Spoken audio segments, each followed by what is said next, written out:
bright sun out for senior day here in Georgetown. The all-black today as Lindsey Wilson comes in.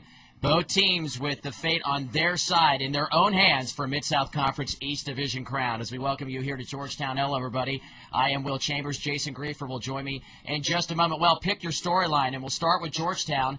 8-0 and ranked 4th in the country, doing it with a defense that's ranked 4th, giving up less than 12 points per game, and also with an offense led by a true freshman quarterback, throwing up 36 points per game, 45 in the last 3. And then there's Lindsey Wilson. In just their second year as a program, they are 2-1, a game and a half behind Georgetown in second in the Mid-South Conference East Division, 6-2 overall. And they're doing it with a true freshman quarterback, the 4th-ranked passer in the country. And as I bring in Jason Grefer, now he's a freshman quarterback as well. He's also second in the Mid-South. This is a terrific offense against a very, very good defense today. It absolutely is, and Brendan Cressip has been the star for Lindsey Wilson this season, taking over this season as a true freshman. You're absolutely right. Kind of mirror images we're looking at with these two schools as far as the freshman quarterbacks go with Brendan Cressip and Neil Posset. Cressip coming in today over 2,000 yards already. This team is averaging nearly 300 yards passing per game. He's been So we'll get set to go. We'll get you the defensive starters for Georgetown. Great to have you with us on a beautiful day here at Georgetown. Will Chambers, Jason Grefer. And senior day, the final regular season game to be played here at Toyota Stadium. Number 25, Cortez Barber, averaging 24.8 a return, one of the best in the country. Back deep for Lindsey Wilson. Clymer lets it go. Barber at the 6. Blocker up front stumbles a bit as he changes direction and crosses the 20-yard line, and that's where Cressip and his offensive unit will start 1st and 10. Lindsey Wilson comes in at 6-2 and 2-1 in East Division play, a game and a half behind Georgetown. As I mentioned, a win today and a win next week at home against Virginia Wise will give them a share of the conference title. This is the 3rd-ranked opponent that they have played this season at Georgetown at number 4. They are 0-2 so far, losing to Cumberland and Campbellsville. However, coming in on a 4-game win streak, Cressip will start from the gun. Dakota Brown behind him. He'll get the carry, moving to the right. Pitts is there. Looked like Ryan Ball was the first one to lay the big hit. Ryan Ball, a senior from Fort Thomas, Kentucky, started 11 games a year ago. Came in and has played in relief duty of Clay Brown. When Clay went out with an injury, has started every game since, has 37 tackles, 4th on his team.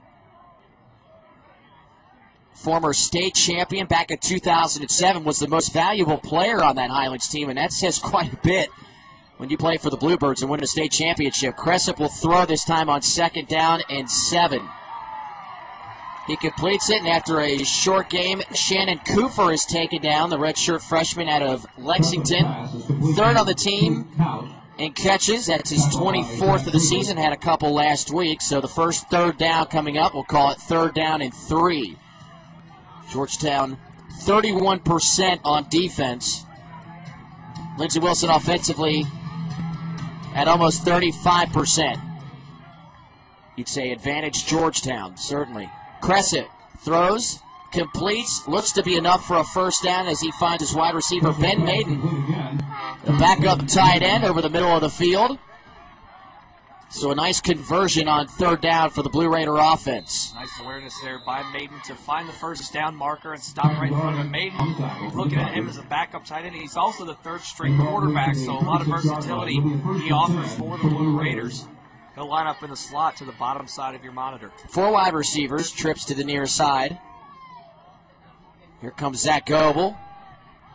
Pushed out. Now the throw is complete. It looks like was possibly going to be a pitch, and they're going to say it's going to go incomplete. Willie Jones on the outside. Kind of looked like he caught it and was going to dish it over the near side Cooper. So it's incomplete, 2nd down and 10. Last week they won 10-6. As I mentioned in Nitro against West Virginia Tech in very tough, muddy conditions on Underwood Field. When we were talking to Chris Wells, the sports information director at Lindsey Wilson, the field was practically underwater at kickoff. And the only touchdown of the game came in the 1st quarter, and a Cressip to Barnes 23-yard touchdown catch. We mentioned in the pregame show how Lindsey Wilson has scored first in every game this year. However, Georgetown, with a huge advantage over their opponents in the 1st quarter this year, 93-23 they've outscored their opponents, but they have usually started with the football as they did last week against Wise. They certainly have, and when you can average, coming out of a first quarter, Georgetown this year, roughly around 11.5 points to just under 3 allowed, it allows you to get that big start, and Lindsey Wilson looking for a quick one here. 3rd and 9, pocket swallows up, and Grant Keller is there. That's what you call a coverage sack down the field. The ball was spread out. Crescent had 4 and 5 wide receivers. They were all covered so well. 1 first down for Lindsey Wilson, and Georgetown able to get him off the field on 3rd down. Here comes Neil Posset, number 19, out of Mason County High School. A great senior year, and we talked to Bill Cronin prior to today's game, and he talked about how it was, they recruited Brandon Crescent. It sounded like a toss-up. Take your pick. They decided to go with Neil Posset, and I don't think either side's regretted the outcome of that result, of that recruiting battle. Hand up right up the middle will go nowhere for Zach Souter. Roshan Pryor, the big man in the middle, swallowing that play. A 6', 275-pound junior out of Georgia. Just swallows Souter up on that play. Georgetown averaging 153 yards a game on the ground. However, not one player on this offensive unit averages more than 40 a game. In fact, the leader is Logan Osborne at 35 yards a game. In motion to the near side from the slot, that's Adam Schmitz, number 15. Posset will throw, goes out right side, has Schmitz. Tackled right at midfield by Josh Johnson, the freshman cornerback.